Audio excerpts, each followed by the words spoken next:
পাত্রের ছোট ভাইকে প্রপোজ করে দিল অদ্রিতা। বিস্ময়ের হতবাক বাড়ির লোক।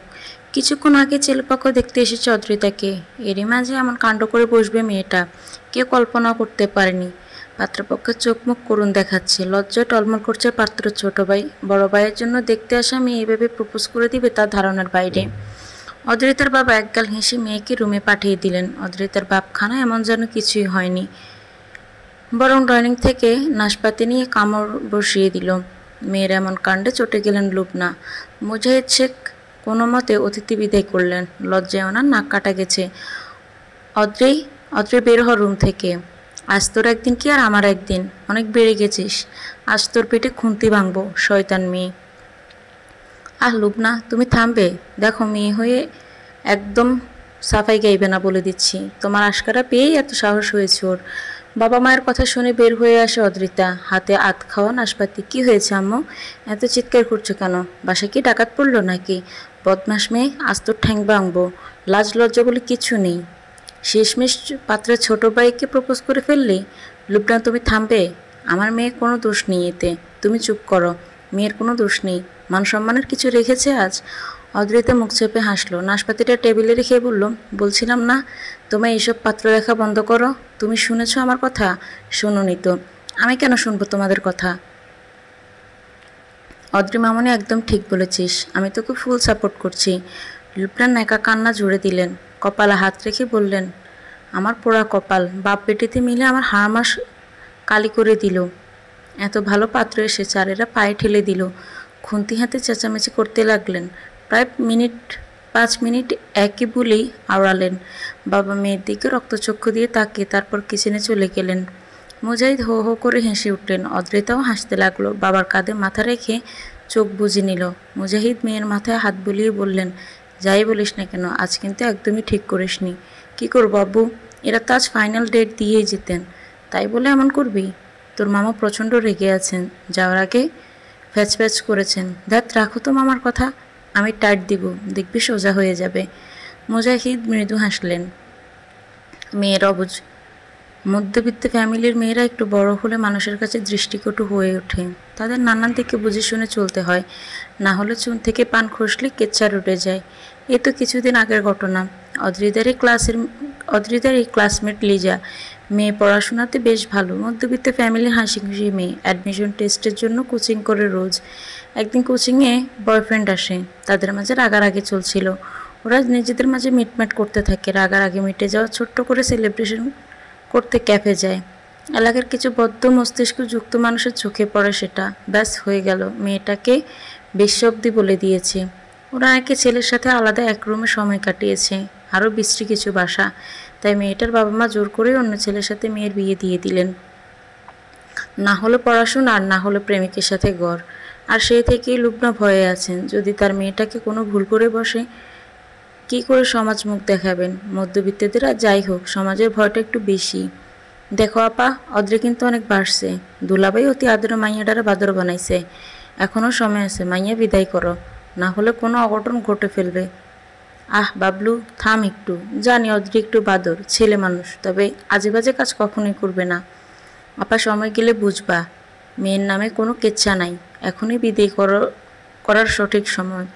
মুজাহিদ খবরের কাগজ পড়ছিলেন। মেয়ের নামে কথাগুলো হজম করে নিলেও বেশ রাগ হলো। মামার দায়িত্ব পালন না করে পাড়া প্রতিবেশীর দায়িত্ব পালন কেন করছে? সমালোচনার জন্য পাড়া প্রতিবেশীর কি অভাব আছে? বাবলু অনেক তো হলো, বোনের কানটা তো পচিয়ে ফেলছ। নিজের মেয়ের দিকে খেয়াল আছে? দুলাভাই, থামো তো তুমি। বাবলু, তুই আমার সাথে আয়, রাতে খেয়ে যাবে কিন্তু। মুজাহিদ হাসলেন। মানুষ বিচিত্র রঙের প্রাণী, নিজের ঘরের ঠিক নেই, অন্যের ঘরে এসে আগুন লাগায়। বাবলুর মেয়ে তো অদৃঢ় ছোট, এই ছোট বয়সে মেয়েটার বিয়ে দিয়ে লাভটাই বা কি হলো? সেই তো সংসারের ঝামেলা, মাঝখান থেকে মেয়েটার জীবন নষ্ট। বিকেলের ঘটনা। অদ্রি স্কুল থেকে এসে বলল, আপা, আপা। কি হয়েছে বল, তুই কি করে প্রপোজটা করলি রে? আমার তো সাহসই হবে না। সাহস থাকতে হয়। ইস, কেন যে আজ স্কুলে গিয়েছিলাম, সিনেমাটা মিস হয়ে গেল। বিছানায় বালিশ দুটো রেখে অদ্রি গম্ভীর দৃষ্টিতে তাকালো। সে তোর কান টেনে বলল, তোর না সামনে পরীক্ষা, পড়াশোনা বাদ দিয়ে আমার সাথে মশকরা করছিস? আহ আপা, ব্যথা পাচ্ছি তো, পড়তে বস। না হলে আম্মুকে গিয়ে বলবো, আমার জন্য না, এখন থেকে তোর জন্য পাত্র দেখি। বিয়ের পাকনা গজিয়েছে, আমি তো এক পায়ে রাজি। সেতু অদ্রিজার ধমকে নুয়ে গেল মেয়েটা। টেবিল থেকে বই নিয়ে স্টাডি রুমে চলে গেল। ফোঁস করে দম ফেললো অদ্রিজা। কিছুদিনের মাঝেই অ্যাডমিশন নিতে হবে, অথচ মায়ের পাত্র দেখা দেখি শুরু হয়ে গেছে। আচ্ছা বাবা, কি পড়াশোনাতে সাপোর্ট দিবেন? সকাল সকাল বেশ মেজাজে আছেন লুবনা। মায়ের এমন মিষ্টি আচরণে খটকা লাগছে। তীক্ষ্ণ দৃষ্টিতে লুবনার দিকে তাকিয়ে আছেন সেতু। তার পরিষ্কার মস্তিষ্কে বলছে, আপার 12টা বাজতে চলেছে। কি হয়েছে, খাচ্ছিস না কেন? না মানে আপা এলে খাবো। আচ্ছা তাহলে এটা রেখে দে, অদ্রি এলেই না হয় গরম করে পরোটা ভেজে দিব। মায়ের এমন নরম আচরণে সেতু হাও হয়ে গেল। বাবা ফাইল হাতে কাজ করছেন, টেবিল জুড়ে হরেক রকমের ফাইল। ও দীর্ঘশ্বাস ফেলল। জন্মের পর থেকে বাবাকে ফাইলের গোডাউনে বসে থাকতে দেখেছে, তাই বিষয়টা স্বাভাবিক। মোজাহিদ একটা ব্যাংকে চাকরি করেন, আজ 16 বছর।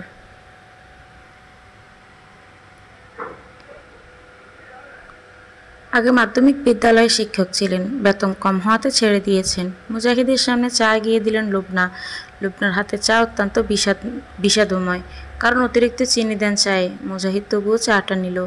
গত 22 বছর ধরে এই শরবত চাই পান করে যাচ্ছেন, কখনো রাগারাগি করেননি, বরং সবসময় প্রশংসাই করেছেন। মুজাহিদ চায়ের কাপে চুমুক দিলেন। আজও বললেন, চাটা ভালো হয়েছে খুব। লুবনা একটু হাসলেন। মুজাহিদের পাশে বসে মিষ্টি কণ্ঠে বললেন, ভাবলো যে সম্বন্ধটা এনেছিল ওই পাত্রের ছোট ভাই শুভ। তো ওরা ওদের ছোট ছেলের জন্যই অদ্রিকে পছন্দ করেছে। আমি না তোমাকে না বলেই হ্যাঁ বলে দিয়েছি। মুজাহিদ ব্রু কুচকালেন, একটু সময় নিয়ে ভাবলেন কিছু বলবে, তার আগে অদ্রিজার কণ্ঠে ভেসে এলো, মানা করে দাও, আমি এসব বিয়েতে রাজি নই। টিউশনে পড়িয়ে সদ্য বাইরে থেকে আসা, ঘামে ভেজা অদ্রির শরীর কাঁপছে। এক কথা বোঝাতে বোঝাতে ক্লান্ত ও। অদ্রি ঘরে যা, আমি তোর বাবার সাথে কথা বলছি। তুমি তো আমার বিষয় নিয়েই বলছো মা। আর কতবার বলবো আমি এখন বিয়ে করতে চাই না। আব্বু চুপ। তোর আব্বু আমার কি বোঝাবে? ছেলে কুয়েত থাকে, তুই নির্লজ্জের মতো কাজ করেছিস, তারপরও তারা তোকে বউ হিসেবে চায়। তোর জন্য বড় ছেলেকে বাদ দিয়ে ছোট ছেলেকে বিয়ে করাতে চায়, আর তুই নাচক করছিস। শোনো আম্মু, আমি এ বিয়ে করব না। ছেলেকে কি করে সবে আমার কোনো আগ্রহ নেই। ওনারা বেহায়া না হলে আবার আসতেন না। অদ্রি মুজাহিদ আহ বলে চেঁচিয়ে উঠলেন।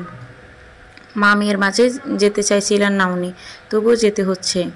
অদ্রিমা, আব্বু তুমি অন্তত বিয়ের কথা বলো না। অদ্রির কথা অসহায় বাপচৌকি নিয়ে চিকচিক করছে মুজাহিদ। দীর্ঘশ্বাস লুকিয়ে বললেন, তুই যাই বলবি তাই হবে। লুবনা রেগে গেলেন, হাতে থাকা গ্লাসটা ধুম করে টেবিলে রাখলেন। চোখে পানি নিয়ে চেঁচাতে লাগলেন, আমার আর কি? আমি এই সংসারের কে? কোনো মূল্য আছে আমার কথার? যা ইচ্ছে তাই করো, কিচ্ছুটি বলবো না। বাপ মেয়েতে আমার মাথাটা চিবিয়ে খেলো। আমিও দেখবো কতদিন বিয়ে না করিস তুই। অদ্রিতা সেদিকে কান দিল না, বাবার দিকে মায়াময় দৃষ্টিতে তাকালো। মুজাহিদ চোখ ফিরিয়ে নিলেন। তার এই মেয়েটা বড্ড আবেগে ঠাসা। অদ্রিতার মুখের সাথে নিজের মায়ের মিল পান উনি, আর তাই তো মেয়েটার কথায় পৃষ্ঠে কথা বলতে পারেন না। আব্বু, মামুনি, আমি পড়াশোনা করতে চাই।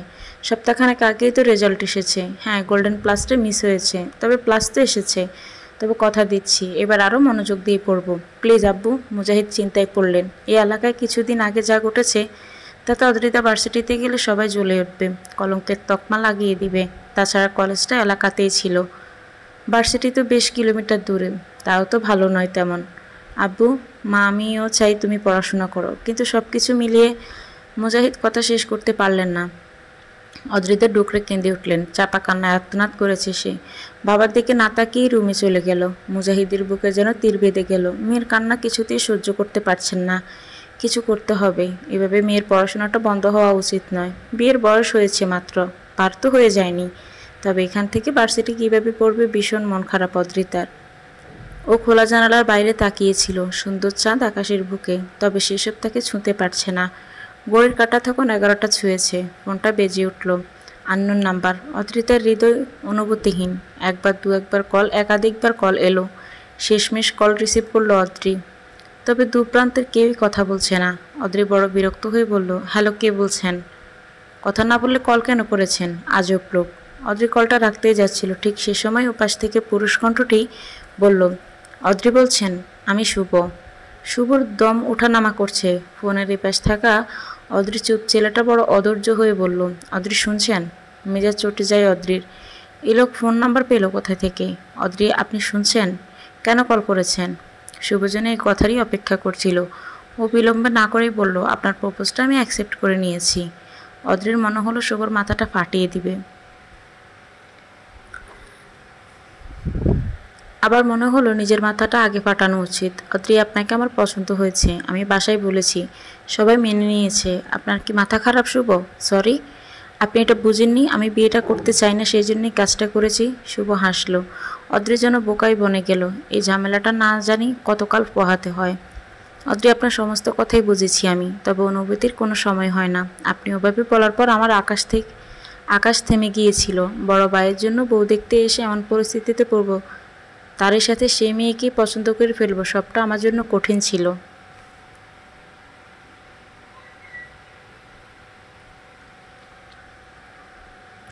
বাট আমি সামলে নিয়েছি, আপনার হাত ধরে আজীবন থাকতে চাই আমি। শুভর এতগুলো কথা শুনে অদ্রির মনে হলো মরে যাওয়াই বুঝি ভালো। সে আবারও বলে, বিয়েটা ভাঙার জন্যই এমনটা বলেছে। তবে শুভর সে কথার ধার ধারছে না, সে বরং বিষয়টা বিনয়স্বরূপে গ্রহণের চেষ্টা করছে। একই সাথে অদ্রির হাত চাইছে আজীবনের জন্য। অদ্রির সমস্ত রাত না ঘুমিয়ে পার হলো। ও বড় বিষণ্ণ অনুভব করছে। শেষ রাতে একটু চোখ লেগেছিল, তবে কুকুরের আওয়াজে সেই ঘুমটাও ভেঙে গেল। দেখা গেল পুরো বাড়ির লোক উঠে পড়েছে।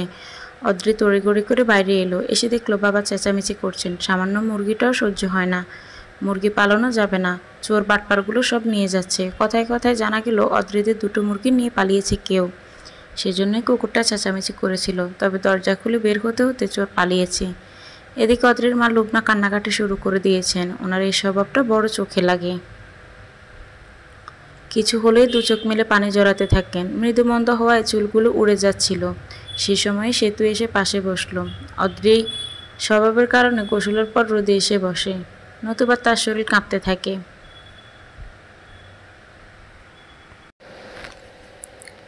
সে তো মিটিমিটি হাসছে। বোনের আচরণ স্বাভাবিক না দেখে অদ্রি শুধালো, কি সমস্যা? সমস্যা তো তোর। আমার? অদ্রি কেমন করে তাকালো যেন। সে তো কিছুটা গাছাড়া ভাব দেখাচ্ছে। সে তো তুই হাসছিস কেন? কারণ তোর দিওয়ানা নিচে বসে আছেন। অদ্রির চোখ বড় হয়ে গেল। দিওয়ানা বলতে কার কথা বলছে সে? তো ছাদ থেকে নেমে অদ্রির মনে হলো বাসা থেকে বের হয়ে যেতে পারলে বুঝি শান্তি মিলত। সোফায় আরাম করে বসে আছে শুভ, তার সমাদর চলছে। লুবনা যেন শুভকে মেয়ের জামাই ধরেই নিয়েছে। অদ্রিকে দেখে মৃদু হাসল শুভ। ছেলেটার চোখে মুখে ভালো লাগা। অদ্রি চোখ ঘুরিয়ে নিজের রুমে এসে বসে রইল। খানিক বাদে সেতু এসে বলল, আপু মা তোকে ডাকছে। কেন? তো দিওয়ানার সাথে কথা বলার জন্য। আশ্চর্য, আমি জানি না তুই আজ, নতুবা মা আসবে। অদ্রি গেল না। কপট রাগ দেখিয়ে রুমের দরজা বন্ধ করে বসে রইল। লুবনা এলেন কিছু সময় পরে। অদ্রি, দরজা খোল, আমার মাথা ব্যথা করছে মা, পরে এসো। এখন তোর মাথা ব্যথা শুরু হলো? বাদরামির জায়গা পাস না? উফ মা। দরজা খুলতেই ঘরে প্রবেশ করলো লুবনা। কণ্ঠ নামিয়ে বললেন, এখনো চুলগুলো ঠিক করিসনি? পাগল তুই, ছেলেটা বসে আছে সেই কখন থেকে। কথার মাঝে তিনি মেয়ে চুল গোছাতে লাগলেন। অদ্রি হবুলের মতন করে বসে আছে। চুল গোছানো শেষ হলে লুবনা বললেন, যা, আর কোনো বাদরামি করবি না। মা তুমি কি পেয়েছো বলো তো? অদ্রি, মা আজ না হয় কাল বিয়ে তো করতেই হবে তাই না? শুভ কতটা ভালো ছেলে সেটা তো দেখছিসই, বিদেশে বড় চাকরি করে, পারিবারিক অবস্থাও ভালো, আর কি চাই বলতো মা? অদ্রি কিছু একটা বলতে গিয়েও থেমে গেল। তার ভালো লাগছে না। এই ঝামেলা কি কখনোই যাবে না? পুকুর পাড়ে এসে বসেছে অদ্রি আর শুভ। শুভ দেখতে সুন্দর, চেহারাটা মায়াও রয়েছে, তো অদ্রির হৃদয়ে কোনো অনুভূতি নেই। ওর মন মস্তিষ্কে নিজের ক্যারিয়ারের দিকে চলছে, কত স্বপ্ন কত আশা। অনেকটা সময় পর শুভ বলল, অদ্রি আপনি আপসেট? সোজাসাপটা বলে হাসলো শুভ। অদ্রি সেই হাসি দেখে বরং বিরক্তই হলো। আপনি বিষয়টা মজার ছলে নিচ্ছেন কেন শুভ? আমি চাই না বিয়ে করতে। কাউকে পছন্দ করেন? অদ্রি সরু চোখে তাকালো। সত্যি বলতে তার পছন্দই কেউ নেই। যদি শুভকে থামাতে পছন্দ আছে কথাটি বলে, তবে মা আজই বিয়ে দিয়ে দিবেন। তাই প্রশ্নটা এড়িয়ে গেল অদ্রি। শুভ কিন্তু নাছোড়বান্দা। সে বলল, যাক, এদিক তাহলে ক্লিয়ার আছে। আমি জানি আপনি চান না বিয়ে করতে, কারণ আপনার মনে সংশয় বিয়ে হলো আপনি ক্যারিয়ার বাধাগ্রস্ত হবেন। কথাটা ঠিকই বলেছেন শুভ। তবে অদ্রি কিছু বলছে না। শুভ একটু সাহস সঞ্চয় করে মেয়েটির আরেকটু নিকটে এসে বসলো। অদ্রি কিছুটা ভয় পেয়ে বলল, দূরে সরে বসুন। শুভ মৃদু হাসল। মেয়েটির এই স্বভাব তার বড় ভালো লেগেছে। যে মেয়ে নিজেকে শুদ্ধ করে রাখতে চায় সে নিশ্চয়ই স্ত্রী রূপে সেরা। ভয় পাবেন না, এমন কিছু করব না যাতে কলঙ্ক হবে। তবে জেনে রাখবেন, এ হাত ছোঁয়ার অধিকার শুভ নিয়েই ছাড়বে। অদ্রি আপনি শুধু আমার, শুধুই আমার। দোটানায় কাটলো দুটো দিন। অদ্রির মন মস্তিষ্কে শুভর বলা কথাগুলো প্রভাব বিস্তার করছে। ছেলেটা এমন করে কথা কেন বলে? অদ্রি নিজেকে সামলে নিল কিছুদিনের মধ্যেই। শুভ নামক মানুষটাকে সে মনেও করলো না।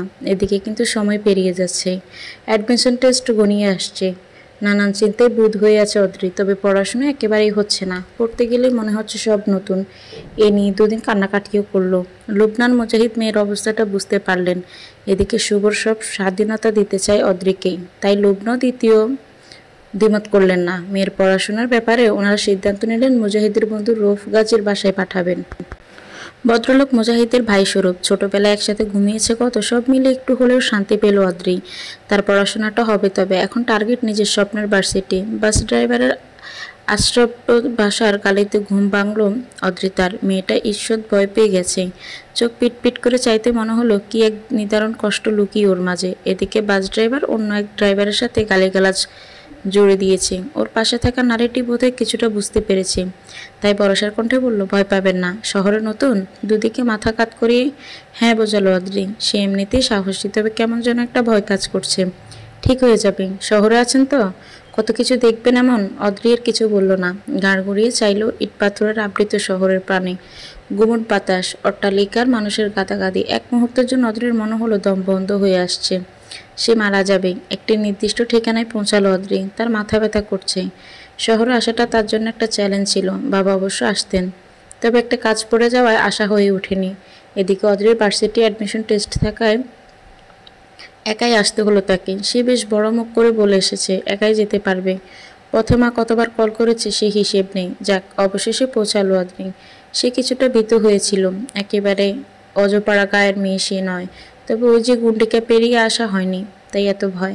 একটা লম্বা শ্বাস নিয়ে বাড়িটার দিকে এগোলো অদ্রি। ভীষণ সুন্দর বাসাটা, অদ্রির ভালো লেগেছে। সে ধীরে পায়ে এগিয়ে যেতে দারোয়ান বললেন, কি চাই? মামা, এটা রৌফ আঙ্কেলের বাসা? জি, আমি ওনার কাছে এসেছি, আমার বাবা ওনার বন্ধু। দারোয়ান একবার ভালো করে অদ্রিকে দেখলেন, তারপর কল করলেন কাউকে একটা। অদ্রি ততক্ষণ এভাবেই দাঁড়িয়ে রইল। কথা শেষ করে তবেই বাড়ির ভিতরে যাওয়ার অনুমতি পেল অদ্রি। পুরো ব্যাপারটা অদ্রির কাছে শ্বাসরুদ্ধকর ছিল। অদ্রি কিছুটা মন খারাপ করে বাড়ির ভিতরে প্রবেশ করলো। আশেপাশের মানুষ নেই, একদম নীরব পরিবেশ। সেজন্যই কিনা ওর ভয় বেশি। এর মধ্যেই হুট করে ফোনটা বেজে উঠলো। চট করে রিসিভ করলো অদ্রি। অদ্রি, আমি শুভ বলছি, আপনি পৌঁছে গেছেন? অদ্রি ভেবেছিল মা ফোন করেছে, তাই চট করে রিসিভ করেছে। ওপাশে থাকা শুভ পুনরায় বলল, অদ্রি শুনছেন? জি, পৌঁছে গেছি। কথাটি শেষ করে কল রাখতে চাচ্ছিল ও, তবে এতে শুভকে অপমান করা হয়, তাই ও পুনরায় ফোনটি তুলল। ওপাশ থেকে শুভ হেসে বলল, ভেবেছিলাম আপনি বুঝে কল রেখে দিবেন। অদ্রি কিছু বলল না। শুভই বলল, ঠিক আছে, সাবধানে থাকবেন, পরে কল করব। শেষ বাক্যটাই তো অদ্রির মনে হলো বড় জোর গলায় বলতে, আর কল করবেন না, আমার ভালো লাগে না। তবে বলা হলো না। অদ্রি ব্যাগ দুটো হাতে তুলে নিয়ে বাড়ির সদর দরজায় প্রবেশ করলো। চারপাশের সাজসজ্জা দেখে আনমনি হা হয়ে গেল ও। এই ধরনের বাড়ি সাধারণত সিনেমাতে দেখানো হয়। রৌফ আঙ্কেলরা ধনী, তবে এত ধনী এটা আশা করেনি ও। ধন সম্পদ মানুষকে অহংকারী করে তুললেও রৌফের পরিবার এই দিক থেকে আলাদা। তারা ভীষণ মিশুক প্রকৃতির, বিশেষ করে রৌফের স্ত্রী রোকেয়া। তিনি তো অদ্রিকে কন্যার মতো ট্রিট করেছেন। অদ্রি ভীষণ অবাক হচ্ছে সব কিছুতে। খাওয়া দাওয়া পর্ব শেষ করে অদ্রিকে ঘর দেখিয়ে দেওয়া হলো। আলিশান বাড়ির আলিশান কক্ষ। অদ্রির এবার ভালো লাগছে। এই পরিবেশটা তার পছন্দ হলো। মায়ের সাথে কথা বলে সে গোসল সেরে নিল। জার্নি করা ক্লান্ত ছিল, তাই তুলতুলে বেডে গা ছোঁয়াতেই ঘুম এসে দুচোখ ভরিয়ে দিল। সন্ধ্যায় ঘুম ভাঙল অদ্রির। এবার শরীর চাঙ্গা লাগছে। হাত মুখ ধুয়ে সে এলো ড্রয়িং রুমে। রৌফ আর রোকেয়া বসে আছেন, হাতে চা। ঘুম ভেঙে গেছে মা? জি আন্টি, টায়ার্ড ছিলাম তো, তাই অনেকটা সময় ঘুমিয়েছিলাম। ভালো করেছো। এখন বলো, চা খাবে নাকি কফি? চা খাবো আন্টি। আচ্ছা আসো তাহলে। কথাটি বলেই উঠতে নিয়েছিলেন রোকেয়া। অদ্রি বাধা দিয়ে বললেন, কিচেন থেকেই তো, আমি নিতে পারবো। রোকেয়া যেন কিছুটা খুশি হলেন। মেয়েটা স্বাভাবিক ভাব দেখে স্বস্তিও দিচ্ছেন। কেটলি থেকে গরম চা নিল অদ্রি। চা ওর সবসময় প্রিয়, যে কোনো সময় চা পানে অভ্যস্ত সে। কেটলিটা রাখার সময় নজরে পড়ল বৃহত্ত জানালা দিয়ে বাগান দেখা যাচ্ছে, সেখানে আবার পেয়ারাও রয়েছে। রাতের আধারে বড় সুন্দর দেখাচ্ছে। আকাশ সমান আগ্রহ নিয়ে পেয়ারার দিকে এলো অদ্রি। চেয়ে রইল, দারুণ সুন্দর এটি, তাই ছুঁয়ে দেখার লোভ সামলাতে পারল নি।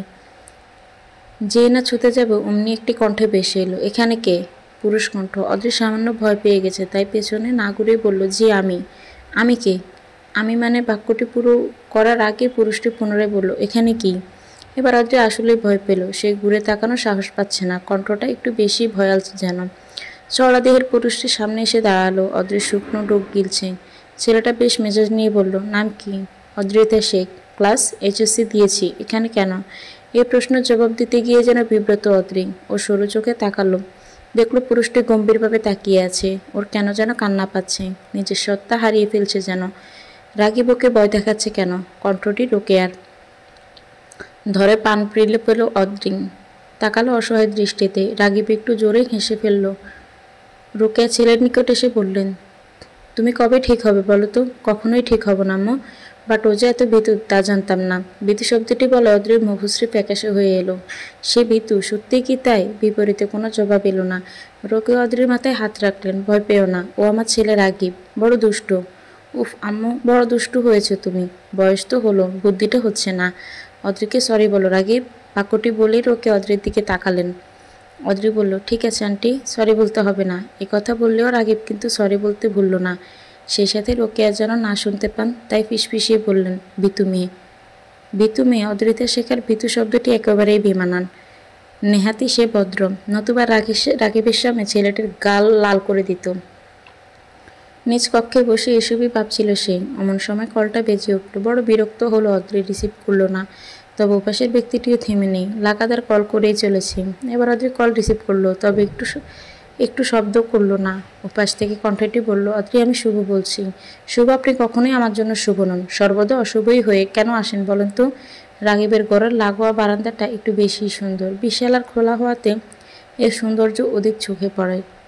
দুদিন ধরেই বারান্দার দিকে নজর যাচ্ছে অদ্রির। মেয়েটা একটা সংকোচ থেকে সে পথে আর যায়নি। তবে এই ভোরবেলায় লোকটা যেন সামলে উঠতে পারেনি। ভীষণ সুন্দর একটি ঘ্রাণ নাকে এসে ধরা দিচ্ছে। অদ্রি ছুটে গিয়ে নিজের বারান্দায় এসে দাঁড়ালো। এখান থেকে রাগীবের বারান্দাটা দেখা যায়। নানান রঙের ফুল রাখা সেখানে। অদ্রির মন ছুটে যেতে চাচ্ছে। ও বিড়াল পায়ে এগিয়ে গেল। করিডোর পেরিয়ে আসতে পায়ের গতি নেমে গেল। রাগীব জিম করে এসেছে। উন্মুক্ত শরীরে বিন্দু বিন্দু জলবিন্দু। অদ্রির মনে হলো তার শরীর কাঁপছে, চোখ গোলাটে হয়ে আসছে। সরে যেতে চাইলেও রাগীব ডেকে উঠল, দাঁড়াও। থেমে গেল অদ্রির পদযুগল। রাগীব এগিয়ে এসে বরাবর দাঁড়ালো। ক্ষীণ স্বরে বলল, এত বড় এখানে কেন? প্রশ্ন উত্তরটি চট করেই দিতে পারছে না অদ্রি। রাগীব কয়েক সেকেন্ড অপেক্ষা করে আশেপাশে তাকালো। কি, আমাকে খুঁজতে এসেছিলে? এবার প্রতিবাদ করলো অদ্রি। দ্রুত সুরে বলল, না তো। তবে এমনি এসেছি। বুঝি কিন্তু। কি বুঝেন? যা বোঝাতে চাও। আমি কখন কি বোঝালাম? আশ্চর্য তো। রাগীব কেবল হাসলো। অদ্রি চেয়ে রইল। এই পুরুষটি তার দেখা সব থেকে অদ্ভুত মানুষের মধ্যে পড়ে। টানা পড়াশোনা চলছে অদ্রির। মেয়েটার পরীক্ষা রয়েছে, তাই দম নেওয়ার ফুসরত নেই। রোকেয়া এসে নাস্তা দিয়ে গেলেন। অদ্রির ভালো লাগায় বুক ভরে এলো। মায়া নিয়ে তাকালো ও। মেয়েটা সেই দৃষ্টি দেখে হাসলেন রোকেয়া। মাথায় হাত বুলিয়ে বললেন, সমস্যা হচ্ছে মা? কিছুটা ভয় হচ্ছে আন্টি, আমার জীবনের ব্যাপার মনে হচ্ছে। ছি মা, এই পরীক্ষাকে জীবনের সাথে তুলনা কেন করছো? আন্টি ভয় হচ্ছে। ভয় পেও না, ইনশাল্লাহ সব ভালো হবে। অদ্রির মন ভরে উঠল। রোকেয়া চলে গেল, পুনরায় পড়তে লাগলো। কিছু সময় পর মাকে কল করে কথা বলে নিল। ভয়ের চোটে মেয়েটি কান্নাই করে দিল। ওপাশ থেকে সান্ত্বনা দিয়ে লুবনা বললেন, যা হবে ভালোই হবে, চিন্তা করিস না, কাল তোর বাবা আসবেন। ঠিক আছে মা, কল রেখো। বেশ কিছু সময় কাঁদল অদ্রি। পরীক্ষায় যাওয়ার আগে রোকেয়া এসে দোয়া পড়ে ফু দিয়ে দিলেন। অদ্রির চোখ ভিজে এসেছে। এই মানুষটার প্রতি অদ্ভুত শ্রদ্ধা পাচ্ছে সে। ড্রাইভারের হাত ভেঙেছে। অপ্রত্যাশিতভাবে ঘটনাটা ঘটল। এদিকে অদ্রির লেট হচ্ছে, ওর কান্না পাচ্ছে রীতিমতো। রোকেয়া বিষয়টা বুঝতে পেরেছিলেন। ওই মুহূর্তে বের হচ্ছিল রাগীব। রাগীব শুনে যাও। গান শুনতে শুনতে বের হচ্ছিল রাগীব। মায়ের ইশারা পেয়ে কাছে এলো। জি আম্মু, কোথাও বের হচ্ছ? অদ্রির পরীক্ষা আছে, নিয়ে যাও। রাগীব যেন চোখ মুখ কুচকে ফেলল। রোকেয়া বললেন, ড্রাইভারের হাত ভেঙেছে। উপস, এই সময় এমনটা হতে হলো। যাও, ওর লেট হচ্ছে। কথাটি বলে অদ্রির দিকে চাইলেন রোকেয়া। মাথায় হাত বুলিয়ে বললেন, যাও মা, রাগীব তোমায় পৌঁছে দিবে। তখন থেকে শুভ নামক মানুষটি কল করে চলেছে। অদ্রি বিরক্ত হচ্ছে, বারবার কল কেটে দিচ্ছে। তবে ওপাশের ব্যক্তিটি থেমে নেই। সে লাগাতার কল করেই চলেছে। এবার অদ্রির রাগ হলো, তবে পাশে রাগীব থাকায় রাগটি প্রকাশ করতে পারল না। ও কলটি রিসিভ করে ফিসফিস করে বলল, এতবার কেন কল করছেন শুভ? আপনার পরীক্ষা আছে না? আমি বিরক্ত হই শুভ। আপনি কেন বুঝেন না? আপনাকে আমার পছন্দ নয়। প্রথমবারের মতো শুভকে এভাবে প্রত্যাখ্যান করল অদ্রি। শুভ কিন্তু কষ্ট পেল না। বিনিময়ে হেসে বলল, তাতে কি? আশ্চর্য মানুষ আপনি। অদ্রি, আপনাকে আমার অনেক বেশি মনে পড়ে। অদ্রি থেমে রইল, কি বলবে বুঝতে পারছে না। শুভ পাশ থেকে বলল, ভালো করে পরীক্ষা দিবেন আর মনে রাখবেন আপনি আমার। কলটা কেটে যেতে রাগিব বলল, বয়ফ্রেন্ড? অদ্রির শক্তপোক্ত জবাব, না। রাগিব হাসল, সেই হাসিতে কেমন অপমান বোধ করলো অদ্রি। দাঁত কামড়ে বসে রইল। কিছু সময় যেতে রাগিব বলল, তুমি বড় চালাক মেয়ে। হঠাৎ এটা কেন বললেন? একসাথে দুটো ছেলেকে ঘোরাচ্ছ। অদ্রির মাথায় যেন আকাশ ভেঙে পড়ল। রাগিব হেসে চলেছে, ভয় পেও না, মজা করে বলেছি। এটা কোনো মজার মধ্যে পড়ে না। আপনি এমনটা কেন বলছেন? দুঃখে অদ্রে কান্না পেল। রাগিব গাড়ি থামিয়ে বলল, এমনি বলেছি। আপনি এমনি বলেননি, অন্য কিছু মিন করেছেন, আমাকে খারাপভাবে প্রেজেন্ট করলেন। অথচ বিষয়টা এমন নয়। এই যে ফোনের উপাস থাকা ব্যক্তিটি যে ছিলেন তার নাম শুভ, যে কিনা আমার কেউই না। কেউ না মানে কেউই না। তাকে আমি পছন্দই করি না, একদমই না। কথাগুলো বলতে বলতে কান্নায় ভেঙে পড়ল অদ্রি। রাকিব বুঝল সে হয়তো কিছু ভুল করেছে, তবে দুঃখ প্রকাশের ফুসরত মিলেনি। তার আগে গাড়ি থেকে নেমে গেছে অদ্রি, চোখের জল মুছে এগিয়ে চলেছে কেবল। পরীক্ষা ভালো হয়েছে। অদ্রির মন কিছুটা ভালো। সে ফুরফুরে মেজাজ বের হতেই দেখল রাকিব দাঁড়িয়ে আছে। কেন যেন একটা অভিমান এসে চেপে ধরল কি। ও অন্যদিকে চলতে যাচ্ছিল।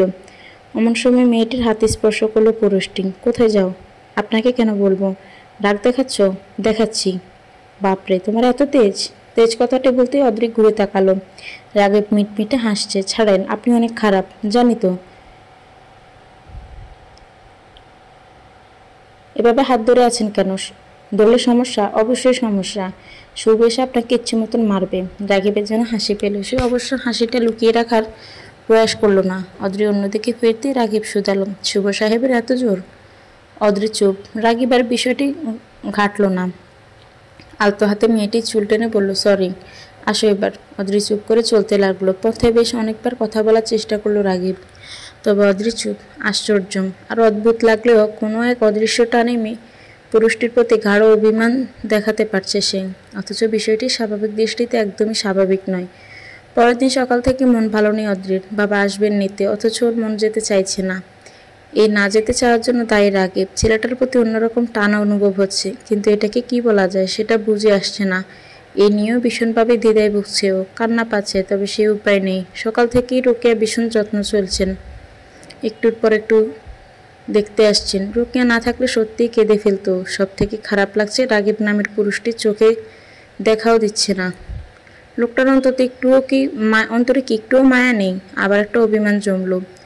অদ্রি দ্রুত সবকিছু গুছিয়ে নিল।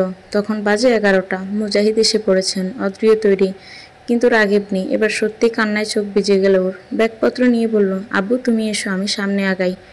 কথাটা শেষ করে এগিয়ে গেল অদ্রি। কান্নায় তার চোখ ভেজা, লাল হয়ে আছে মুখটা। বের হতেই চোখে পড়ল রাগিবকে। ছেলেটা একটু দূরে দাঁড়িয়ে, তার পাশে আরেকটি বলিষ্ঠ পুরুষ। দুজন কথা বলছে। অদ্রির ইচ্ছে হলো ছুটে যেতে, তবে কোনো এক অদৃশ্য বল তাকে পথযুগল টেনে ধরে রাখলো। মুজাহিদ এলেন। শুরু হলো বিদায় পর্ব।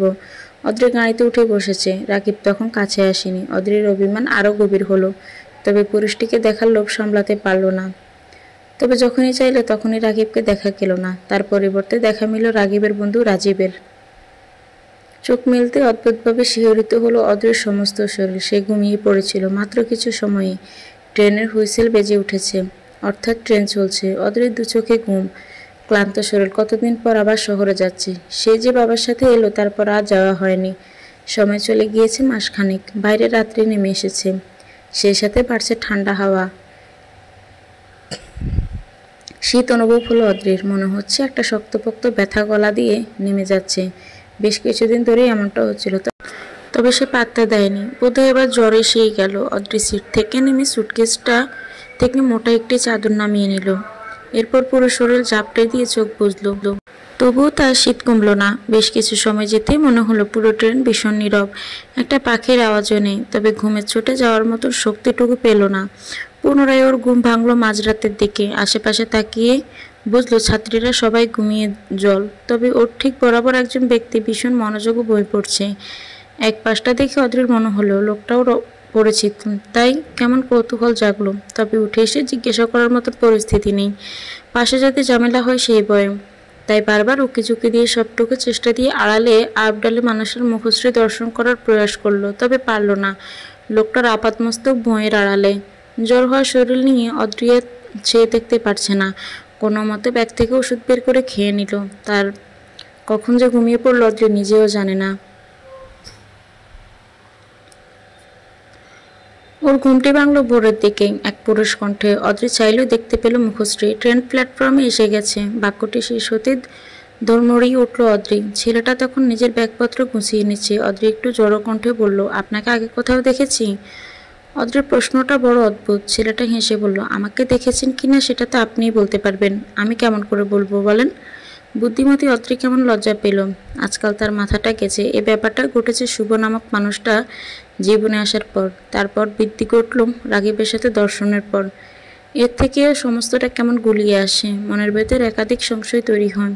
ও একটা শ্বাস নিয়ে বলল, না আসলে আমি খেয়াল করতে পারছি না। জবাবের বিপরীতে পুরুষটির তরফ থেকে কোনো জবাব মিলল না। অদ্রি তার ব্যাগপত্র গুছিয়ে নিয়ে যেই না পথ চলবে অমনি ব্যক্তিটি ডেকে উঠল, অদ্রিতা, আপনার পানির বোতল। ব্যক্তিটির মুখে নিজের নাম শুনে যারপণে বিস্মিত হলো অদ্রি। তারপর হয়তো কিঞ্চিত সেকেন্ড অতিবাহিত হয়েছে। অদ্রি চুপ, ওর মস্তিষ্কেও বিভ্রান্ত। কি হলো? একটু আগে কি বললেন?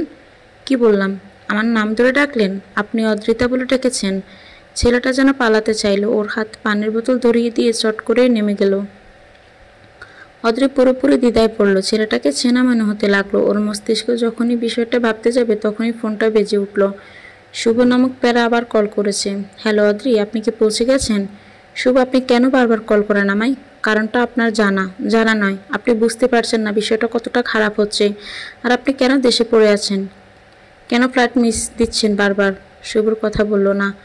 অদ্রির খারাপ লাগছে। সে কখনো চায় না তার জন্য কেউ কষ্ট পাক। ও নিজের দুঃখটুকু লুকিয়ে বলল, শুভ, আপনাকে আমার কসম দিলাম আর কখনো কল করবেন না আমায়। কখনো না। বাক্যটি শেষ করে কল কেটে দিল অদ্রি। শুভ ঠায় দাঁড়িয়ে রইল। ফোনের দিকে চেয়ে রইল কিয়ৎকাল। তারপর হুট করেই দু চোখে কার্নিশ বেয়ে নোনা জল নেমে গেল। অস্পষ্ট সুরে আওড়ালো, অদ্রি, এত চেয়েও কেন আপনাকে বলতে পারছি না আমি? এ কেমন নেশা হলো আমার? শুভ প্রশ্ন করলো তো ঠিকই, তবে উত্তর দেবার মতো কেউ কি আছে? শুভর প্রশ্ন, অনুভূতি কিংবা দুঃখ সবটাই ওর একান্ত। এই একান্ত চোখের বিপরীতে কোনো উত্তর থাকে না। বাড়ির ভেতর প্রবেশের জন্য অদ্রি এক পা এগিয়েছে মাত্র, অমনি একটি কণ্ঠস্বর ভেসে এলো, ভীতু মেয়ে, আসার সময় হলো তবে? কণ্ঠটি একদমই হৃদয়ে এসে লাগলো অদ্রির। ও পা নামিয়ে ফেলল। কয়েক সেকেন্ডের মধ্যে সম্মুখে উপস্থিত রাগীব। তার চোখে মুখে হাসির মেলা। অদ্রি হা হয়ে তাকিয়ে। রাগীব নামের পুরুষটি যেন আগের থেকেও বেশি সুন্দর হয়ে গেছে। অদ্রিমা, এসেছ? রোকেয়া দোতলা থেকে নামতে নামতে কথাটি বললেন। অদ্রি মৃদু হেসে এগিয়ে গেল। একে অপরের আলিঙ্গন হলো। আপনি ভালো আছেন আন্টি? হ্যাঁ মা, ভালো আছি। তুমি এত লেট করলে যে? বাড়ি যাওয়ার পর একটু ব্যস্ত হয়ে পড়েছিলাম। আচ্ছা ঠিক আছে, চোখ মুখে পানি দিয়ে এসো, এতটা জার্নি করলে। অদ্রি মাথা দুলিয়ে সম্মতি জানালো। রাগীব তখনও চেয়ে আছেন। অদ্রিও চাইল তার দিকে। অমনি দুজনে চোখাচোখি হলো। রাগীব অদ্ভুতভাবে হাসলো। অদ্রিও লজ্জায় মাথা নুইয়ে ফেলল। তখন গভীর রাত। অদ্রি ঘুমিয়েছিল। হুট করেই একটা স্বপ্নে তার ঘুম ভেঙে গেল। দু চোখ বিভ্রান্ত, আতঙ্কগ্রস্ত।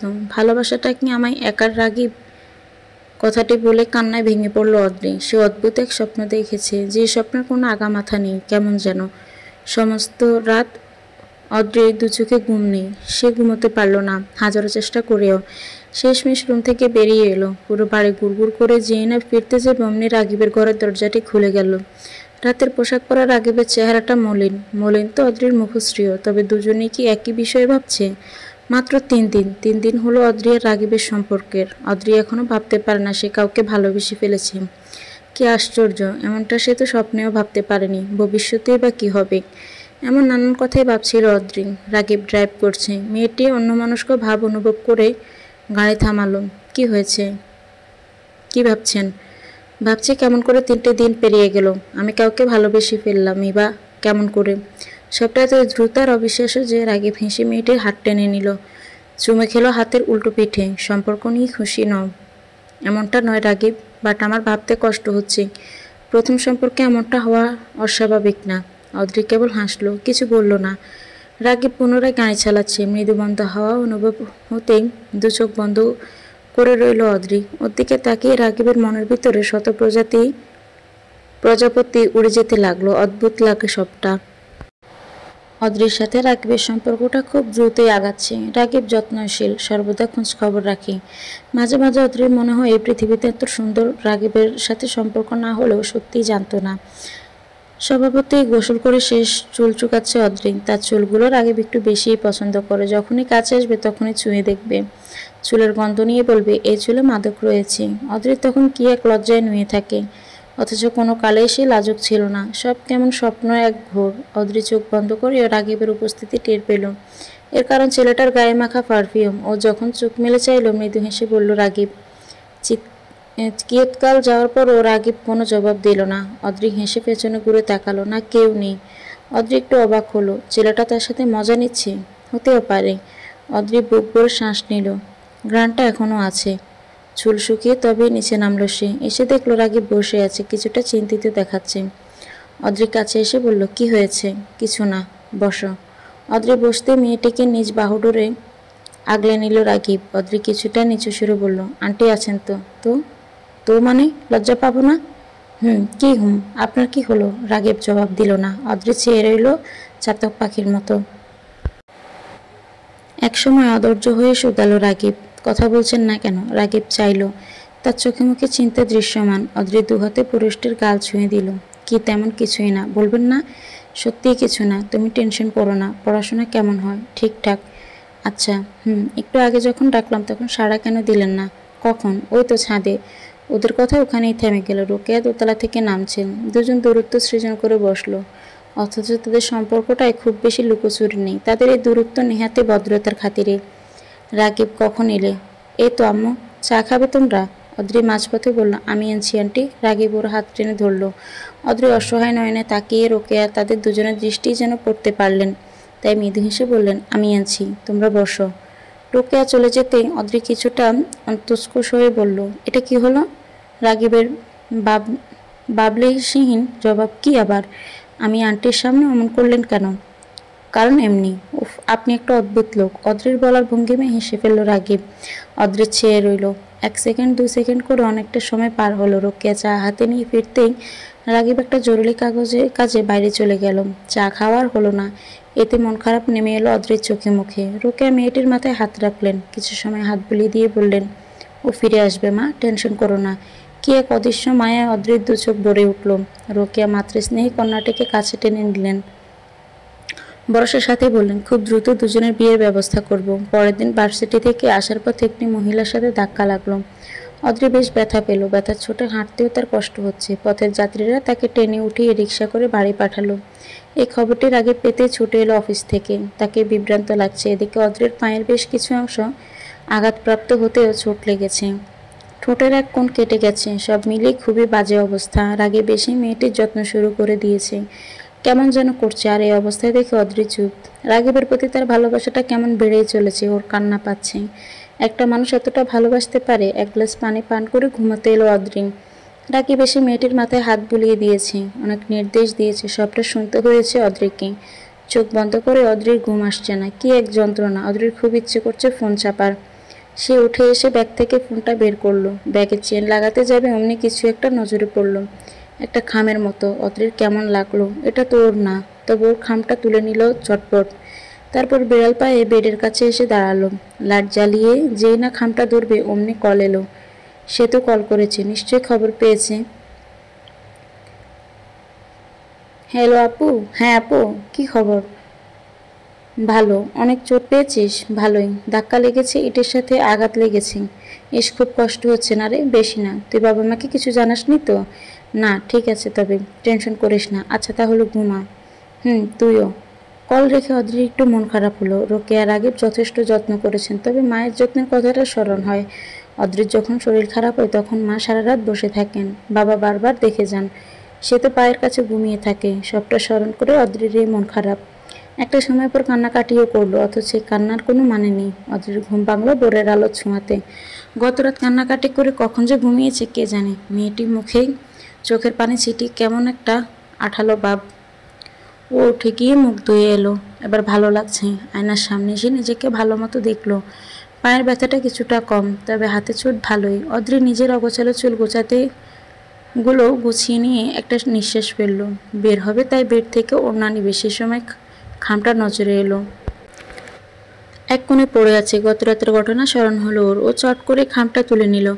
আগ্রহ নিয়ে খামটা খুলতে বেরিয়ে এলো বেশ কিছু ছবি। প্রতিটা ছবি ভালো মতো দেখলো অদ্রি। ওর মনে হতে লাগলো মাথার উপর আকাশ ভেঙেছে। দু চোখ নামিয়েছে নোনা জলের ফেয়ারা।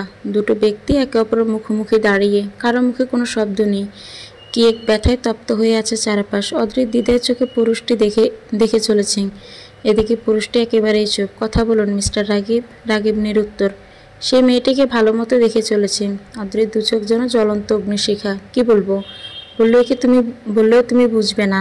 অদ্রির এবার হাসি পেল, তবে হাসিটুকু ভেদ করে বেরিয়ে এলো কান্না। কি বুঝবো না? এরা কারা রাগিব? আপনি বলতে পারেন? রাগিব কথা না বলে সামনের দিকটা এলো। অদ্রি দুহাতে পুরুষটিকে ঠেলে দিয়ে বলল, সরে যান। তুমি মিথ্যে ভুল বুঝলে অদ্রি। এদের সাথে আমার কোনো সম্পর্ক নেই। তবে এই ক্লোজ ছবিগুলো, তাও এতগুলো মেয়ের সাথে। রাগিব এবার চুপ। অদ্রির দু চোখ বৃষ্টি ঝরাতে ব্যস্ত।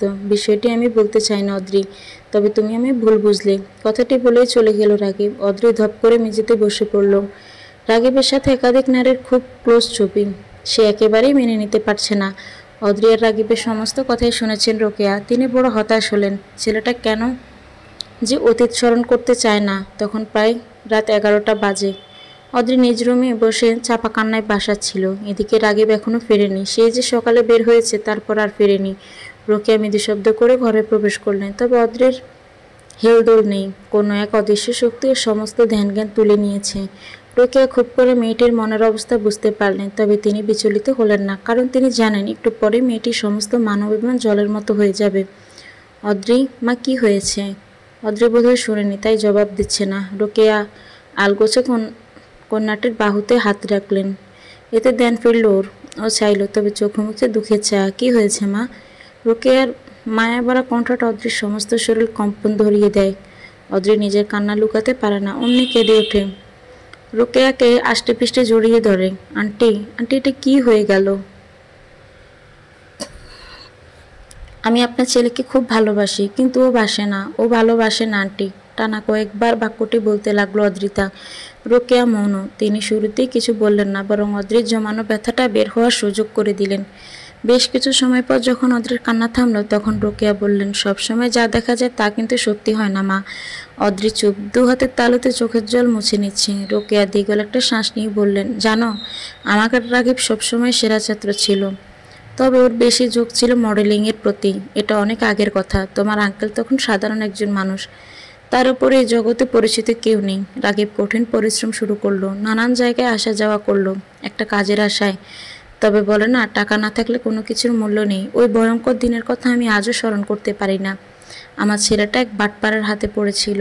লোকটা ওকে মদের নেশায় বুঁদ করে দিয়েছে। পতিতা পল্লীতে নিয়ে ফেললো। জানো তো, এ সমাজে শুধু নারীরাই টাকার বিনিময়ে বিক্রি হয় না, অনেক ক্ষেত্রে পুরুষরাও টাকার বিনিময়ে। পুরোটা শেষ না করেই রোকেয়া বললেন, এই ছবিগুলো এমন কেউ হয়তো তোমাকে পাঠিয়েছে, যারা আমাদের নজরে রাখে, আমাদের সম্পর্কে ভীষণ ভালোভাবে জানে। তুমি ওকে ভুল বুঝো, এটি তার উদ্দেশ্য। তবে বিশ্বাস করো, এই মেয়েগুলোর সাথে আমার ছেলের কোনো সম্পর্ক নেই। নেহাতি পরিস্থিতির শিকার হয়েছিল, তবে অনেক কষ্টে আমার ছেলেটাকে সেই পরিস্থিতি মোকাবেলা করে। তবে যে দাগ লাগে সেটা তো সহজে যায় না মা। লোকজন তখন রাগিবের চরিত্র নিয়ে প্রশ্ন তুলত, অথচ সে নিজ ইচ্ছায় অমন জায়গায় পৌঁছায়নি। আর না ওর দ্বারা কোনো খারাপ কাজ নিকৃষ্ট লোকগুলো করতে পেরেছিল। শুধু এই ক্লোজ ছবিগুলো ছাড়া। সবটা শুনে থ হয়ে যায় অদ্রি। ওর হাত পা কাঁপছে। ওকে একবার মেয়েটিকে দেখে নিয়ে চলে যান, কারণ অদ্রি তার নিজস্বতা রয়েছে। রাগিবের প্রতি তার ভালোবাসা কতখানি সত্যি, এখন সেটাই দেখার পালা। রাগিব এখনও ফিরেনি, অথচ রাত পেরিয়ে ভোর হতে চলেছে। অদ্রির চোখে ঘুম নেই। সে বারবার গেটের দিকে তাকাচ্ছে। অধৈর্য সে পাগলের মতো ছোটাছুটি করছে। ওর ভালো লাগছে না। রাগিবের ফোনও বন্ধ বলছে। তবে ছেলেটার কি হলো? অদ্রির কান্না পাচ্ছে। কেন সে ভুল বুঝেছিল? কেন সবটা না জেনে বুঝে অভিযোগ তুলল? ভীষণ রাগে অদ্রির দু চোখ বর্ষণ শুরু হয়েছে। তপ্ত সে জলে মেখে যাচ্ছে সমস্ত মুখশ্রী। ধীরে ধীরে পৃথিবীর বুকে সূর্যের আলো আধিপত্য বিস্তার করছে। অদ্রি মেঝেতেই বসে আছে। চোখ দুটো শুকিয়ে আছে নোনা জলের রেখাতে। হলুদ রঙা আলোতে মুখের সৌন্দর্য যেন বেড়েছে কয়েক গুণ। অনেকটা সময় পর গাড়ির হর্ন শোনা গেল। অদ্রির বুকের ভেতর লাফিয়ে উঠল। ও ছুটে বেরিয়ে পড়েছে। কোথায় তার চুলের অবস্থা, কোথায় তার মুখের সাজসজ্জা, কোনো কিছুই ওকে দমাতে পারল না। ও ছুটে গেল গেটের কাছে। রাগিব যেন একটু বেশি অবাক হলো ওকে ছুটে আসতে দেখে। তবে তার চেয়ে বেশি অবাক হলো যখন দেখলো অদ্রি একদম ছুটে এসে তাকে জড়িয়ে ধরেছে শক্ত হাতে। আমি সরি রাগিব, ক্ষমা করে দাও, আমি বুঝতে পারিনি, বুঝিনি, আমি খুব সরি। আমি টানা বাক্যগুলো বলতে লাগলো অদ্রিতা। কাঁদতে কাঁদতে কন্যাটির হিচকি উঠে গেছে। রাগিব একটা নিঃশ্বাস ফেলে বলল, ইটস ওকে অদ্রি, আসলে আমার অতীতটা খুব বেশি সুন্দর নয়, জানো তো, কলঙ্ক শুধু মেয়েদেরই নয়, ছেলেদেরও হয়। কি এক আশ্চর্য ব্যথা চেয়ে গেল অদ্রিতের সমস্ত শরীর, পিঠের ভাগ বেয়ে নেমে যেতে লাগলো ঘামের স্রোত। সে বড় ঘেমে গিয়েছে। রাগিব দুহাতে মুঠোতে মেয়েটির মুখ তুলে নিয়ে শুধালো, না খেয়ে আছো? অদ্রি প্রশ্নটির জবাব না দিয়ে বলল, রাগিব আমায় মাফ করেছো তো? রাগিব একটু করে হাসল, তবে সেই হাসিতেও কোথাও একটা ব্যথা দেখতে পেল অদ্রিতা। ও শক্ত করে জড়িয়ে ধরল পুরুষটিকে। আমরা আজই বিয়ে করব রাগিব, আজই বিয়ে করব। সত্যি খুব দ্রুত আয়োজন করা হলো। গ্রাম থেকে অদ্রির বাবা মা বোন এলো। তারা ভীষণ বিস্ময়ের সাথে সবটা দেখে চলেছে। অদ্রির মাঝের পরিবর্তনটি খুব করে দেখতে পারছেন লুবনা। মুজাহিদ নিশ্চুপ। মেয়ের এই সিদ্ধান্তে তিনি যে খুব একটা খুশি হয়েছেন এমনটাও নয়। অদ্রি নিজের রুম থেকে তৈরি হয়ে বাবা মায়ের কাছে এলো। লুবনা মেয়ের দিকে অপলক দৃষ্টিতে তাকিয়ে আছেন। মুজাহিদও তাই। তাদের সেই ছোট্ট অদ্রি আজ এত বড় হয়ে গেল যে নিজের সবটা সিদ্ধান্ত নিয়ে অতিথির মতন করে তাদের জানালো। প্রচণ্ড আক্রোশ থেকে কন্যাকে চড় মারলেন মুজাহিদ। অদ্রি কিন্তু কোনো প্রতিক্রিয়া জানালো না। ও বরং বাবা মায়ের পা ছুঁয়ে সালাম করে বলল, আব্বু আম্মু দোয়া করো যাতে আমি পৃথিবীর সব থেকে সুখী হই। বিয়ের ঠিক আগ মুহূর্তে পালিয়ে গেছে অদ্রিতা, এমন খবর পেয়ে লুবনান মুজাহিদের চোখে মুখে অন্ধকার নেমে এসেছে। রৌফ এসে মুজাহিদের পাশে দাঁড়ালেন। আফসোস করে বললেন, শেষমেশ মেয়েটা এই কাজ করবে আমরা কেউ ভাবতে পারিনি। জানি না কোন বুদ্ধি থেকে এই কাজটি করলো। মুজাহিদ লজ্জায় মুখ তুলতেও পারছেন না। লুবনা তো যায় যায় অবস্থা। তার মেয়েটা এতটা বিগড়ে গেল। 1.5 ঘন্টা পর দেখা মিলল রাগিবের। শুকনো তার মুখশ্রী। ছেলেটাকে দেখে ছুটে এলেন রোকেয়া। রাগিব বাবা, পেলি ওকে? না আম্মু, পেলাম না। অদ্রি আমার সাথে এমনটা কেন করলো আম্মু? শেষমেশ আমারই বন্ধুর সাথে এ কথা বলে একটা বেঞ্চে বসে পড়ল রাগিব। মেয়েটার প্রতি ভালোবাসার কোনো কমতি ছিল কি? ট্রেন চলছে। অদ্রির পরনে লাল বেনারসি, মুখে প্রসাধনীর ছোঁয়া, কি সুন্দর লাগছে তাকে। অথচ ভেতরটা গুপ্ত ব্যথায় মরেছে। অদ্রির পাশে বসে থাকা ছেলেটা এক বোতল পানি এগিয়ে দিল, মুখে বলল, অদ্রিতা পানি খান। অদ্রি কিন্তু পানির বোতলটা ছুঁয়েও দেখল না। ওর পরিস্থিতিটা বুঝতে পারছে রাজীব, তাই জোর করলো না, সাহস জোগাতে বলল, অদ্রিতা শুনুন আমার কথাটা। আপনার লড়াই সবে শুরু। আপনাকে অনেক লড়তে হবে অদ্রিতা, অনেক লড়তে হবে। অদ্রিতা আচমকে হাউমাউ করে কেঁদে ফেলল। ওকে দেখে রাজীব বড় মন খারাপ হলো। ও বেশি সময় মেয়েটির দিকে তাকিয়ে থাকতে পারল না। বুকের ভেতর কোথাও একটা কষ্ট অনুভব হলো। অতিরিক্ত কান্নার ফলে অদ্রির শরীর ভীষণ দুর্বল হয়ে গেছে। ট্রেনের জানালা দিয়ে তরতর করে বাতাস আসছে। রাতের আধারে সেই সমীকরণ শরীরকে হিম করে দিচ্ছে। মেয়েটি তাই আরও বেশি কুঁকড়ে যাচ্ছে। রাজীব প্রথম নিজেকে সংযত রাখলো, এবার কেন যেন পারল না। সাথে কোনো কিছু নেই, তাই ওকে পাশের বগিতে একজনের থেকে চেয়ে চাদর নিয়ে এলো। সেটা শরীরের উপর দিতে অদ্রির মুখশ্রী কিছুটা স্বাভাবিক হয়ে এলো। রাজীব একটা লম্বা নিঃশ্বাস ফেলল। ঠিক কোন নেশায় পড়ে নিজের ঘাড়ে এত বড় বিপদ নিল সে। নিজের জীবনের সিদ্ধান্তগুলো নিতে শিখেছে অদ্রি। ছোট থেকেই তো চটপটে সে। তবে প্রেমের ব্যাপারে এত বড় ভুল হবে না হবে তা কেউ কি জানতো?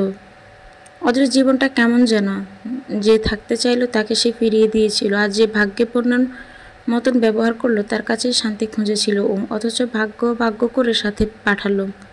অদ্রির এই জীবন বড় সংকটপূর্ণ। কে জানে কি আছে মেয়েটির ভাগ্যে।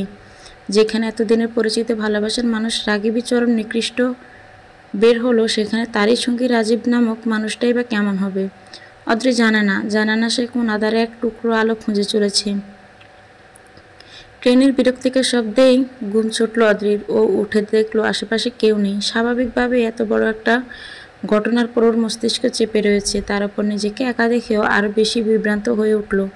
ও চিৎকার করে উঠল, কয়েকবার চেঁচিয়েও বের হতে চাইল। ঠিক সে সময় একটা শক্তপোক্ত দেহে গিয়ে ঠেকলো ওর মাথাটা।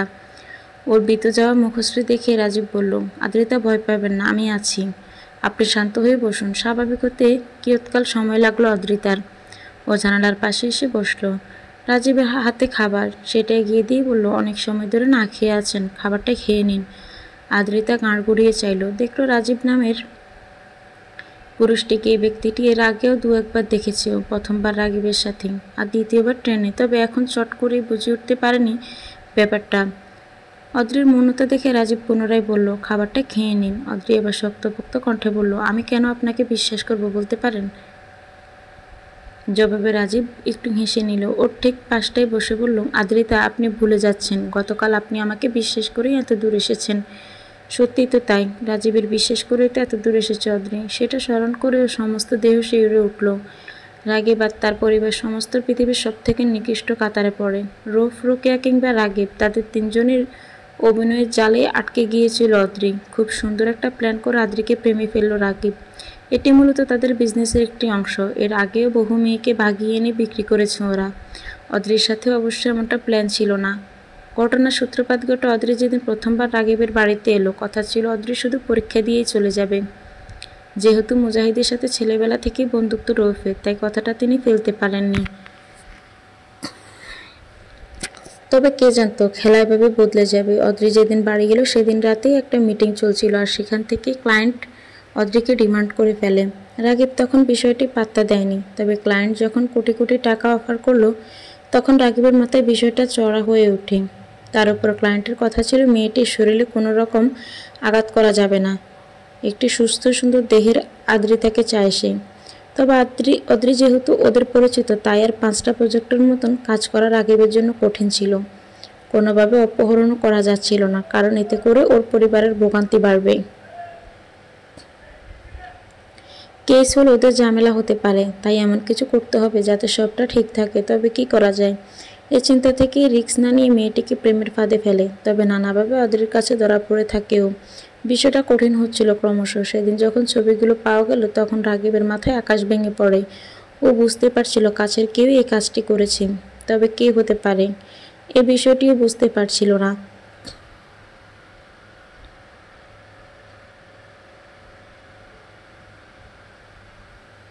রোকেয়া যেভাবে অদ্রিকে বুঝ দিয়েছিল, তারপর রাগীব বেশ অনেকটাই চিন্তামুক্ত হয়েছিল। তবে অদ্রি বিয়ের ব্যাপারে তাড়াহুড়ো করলো। তখন রাগীব চাইলেও নিষেধ করতে পারত না, এতে অদ্রির হাতছাড়া হইতে পারত। তাই নানান কৌশলে বিয়ের মিথ্যে প্ল্যানটা সাজালো। রাজীবকে বলা হয়েছিল অদ্রিকে বলতে গেটের বাইরে রাগীব অপেক্ষা করছে, কোনো এক সারপ্রাইজ আছে। সে অনুযায়ী সবটা হলো। তবে শেষে একটু টুইস্ট এলো।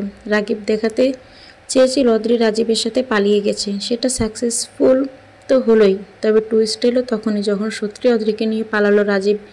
সবটা বুঝতে পেরে চিৎকার করে উঠল রাগীব, জিনিসপত্র ভাঙতে লাগলো। এতদিন কাঠি নাড়া মানুষটা ছিল রাজীব, তারই সামনে দিয়ে তার কথা প্ল্যানে তাকে মাত দিয়ে গেল তার পোষা ছেলেটা, যাকে চোখ বন্ধ করে বিশ্বাস করতো রাগীব। আজ 2 বছর হতে চলল অদ্রি একটি কেজি স্কুল পড়াচ্ছে। ছোট ছোট বাচ্চাদের পড়াতে ওর ভালোই লাগে। অদ্রির আজ ক্লাস কম ছিল, তাই আগে ছুটি হয়েছে। ও বের হয়ে দেখল স্কুলের বাইরে অপেক্ষা করছে রাজীব। ছেলেটার প্রতি অসম্ভব কৃতজ্ঞ ও। এই মানুষটা ছিল বলে রাগীব আর তার পরিবার নিকৃষ্টতা থেকে বেঁচে গিয়েছিল ও। শুধু তাই নয়, এ যে বেঁচে আছে বলা চলে, বেশ ভালোভাবেই বেঁচে আছে। এসবটা রাজীবের জন্য। ছেলেটা নিজের জানের মায়া ত্যাগ করে রাগীবের মতো হায়নার চোখ এড়িয়ে অদ্রিকে আগলে নিয়েছিল। তবে সব থেকে দুঃখের বিষয় হলো, আজও বাবা মায়ের সাথে যোগাযোগ করতে পারল না অদ্রি। এর কারণে রাগীব যদি কোনোভাবে জানে বাবা মায়ের সাথে অদ্রির যোগাযোগ আছে, তবে তাদেরকে মেরে ফেলতে দুবার ভাববে না নিকৃষ্ট লোকটা। তাছাড়া বাবা মা এই বিষয়গুলো জানতে পারলে কষ্ট পাবেন, সেই সাথে নানান সমস্যাও রয়েছে। রাজীব অনেকটা সময় ধরে দাঁড়িয়ে আছে। অদ্রির বাবলেশহীন চাহনি দেখে মুখের সামনে হাত দিয়ে শব্দ করলো। এতে করে ধ্যান ভাঙলো ওর। কোথায় হারিয়ে গিয়েছেন? না এমনি। আচ্ছা ঠিক আছে চলো। কোথায় বলা যাবে না।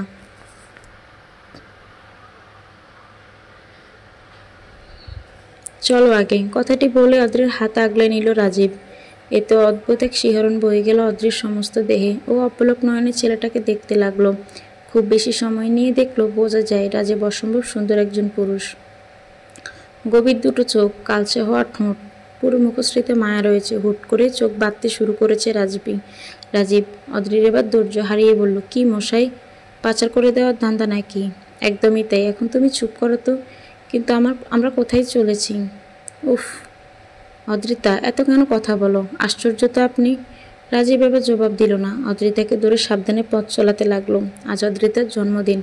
সেটির জন্য ছোট একটা আয়োজন করেছে ছেলেটা। রাজীব চুপ করতে বললে, অদ্রি তো অদ্রি।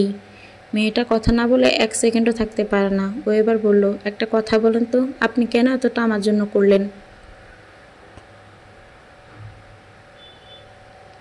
কেন নিজের জীবন রিস্কে রেখে আমাকে আগলে রেখেছেন? যদি রাগীব খোঁজ পায় তবে নিশ্চিত মেরে ফেলবে। রাগীব রাগীব জবাব দিল না। এই প্রশ্নটি নিজে সহস্রবার করেছে, তবে কোনো উত্তর আসেনি। কি এক নেশায় অদ্রিতাকে আগলে রেখেছে সে। অদ্রি জবাব না পেয়ে থমে গেল। রাজীব বলল, কি হলো, জবাব কেন দিচ্ছেন না? রাজীব আবার চুপ। অদ্রি নিজের চোখে বাঁধন খুলে ফেলল। রাজীব দেখল মেয়েটার চোখ ফুলে গেছে, চোখ দিয়ে বৃষ্টির মতো নোনা জল ঝরছে। কেন এতটা করলেন আমার জন্য? রাজীব মাথাটা নত করে চোখ বুঝল। ভেতর থেকে সে কিছু একটা অনুভব করে বলল, আদ্রিতা, আমি জানি না কেন আমি এমনটা করে চলেছি, তবে তুমি নেশাটা আমার কখনো না যাক। আমি তোমাতে অভ্যস্ত হয়ে গেছি। সে যে ছোটবেলায় পরিবার হারালাম, তারপর আর কখনোই কোনো কিছু নিয়ে স্বপ্ন দেখিনি। কত খারাপ কাজের সাথে জড়িয়েছিলাম, তবে এতগুলো মাস তোমাকে নিয়ে অনেক বেশি স্বপ্ন দেখে ফেলেছি।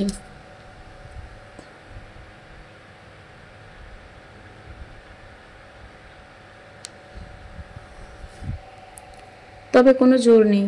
আমি সবসময় চাই তুমি ভালো থাকো, সুখে থাকো, সুস্থ থাকো। বাক্যটি শেষ না হতেই অদ্রিতা ছুটে এসে তাকে শক্ত করে জড়িয়ে ধরেছে, যার ফলে হুট করে শক্ত কিছুর আঘাত অনুভব করে রাজীব। আকস্মিক সে ঘটনা ভেতর অবধি নাড়িয়ে দিল। আচমকা জড়িয়ে ধরার জন্য সে কিছুটা ব্যথা পেয়েছে, তবে বাইরের এই ব্যথার থেকে সুখের ব্যথাটা বেশি মনে হচ্ছে। অদ্রিতা তার চোখের জলে ভিজিয়ে দিচ্ছে পুরুষটির বুকের মাঝখান। রাজীব চোখগুলো ঈষৎ বড় হয়ে গেছে। তবে কি তার নেশাটা আবার ব্যক্তিগত তুমিতেই পরিণত হতে চলেছে?